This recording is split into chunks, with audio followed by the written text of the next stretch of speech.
ఒక వ్యక్తి, అతని కారణంగానే నేను నా భార్య ముఖాన్ని కడసారి చూసుకోలేకపోయాను. అతని కారణంగానే నా కుటుంబం నన్ను వదిలేసి వెళ్ళిపోయింది. వాడు ఎప్పుడు సంతోషంగా ఉండడు, రక్తపు కన్నీరు కాలుస్తాడు వాడు. ఇది నా శాపం.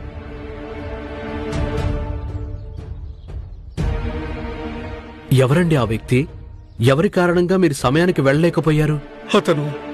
అతను ఎవరైనా కాని ప్రస్తుతం చాలా కష్టంలో ఉన్నాడు. అతని మీద కష్టాల కొండ విరుచుకుపడింది.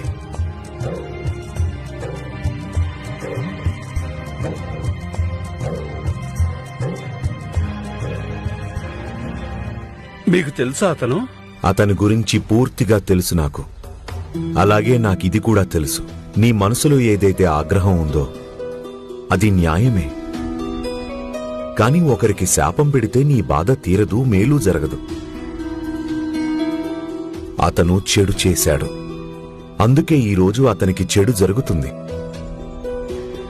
కాని ఒకవేళ నువ్విప్పుడు కూడా అతని చెడు కోరుకుంటే అప్పుడు ఆ చెడు తప్పకుండా నీ దగ్గరకే తిరిగి వస్తుంది శిశుపాల్.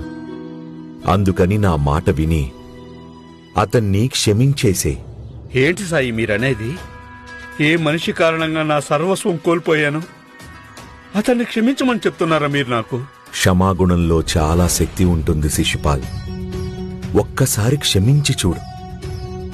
ప్రపంచాన్ని అంతం చేసినవాడు స్వయంగా ప్రపంచాన్ని బాగుచేసి పెడతాడు. సాయి, నాకు తెలియదు నేను శపించటం వల్ల ఆ మనిషికి ఏం జరుగుతుందో. కానీ నేను అతని జీవితంలో ఎప్పటికీ క్షమించను. ఆ మనిషి అంటే నాకు ద్వేషం.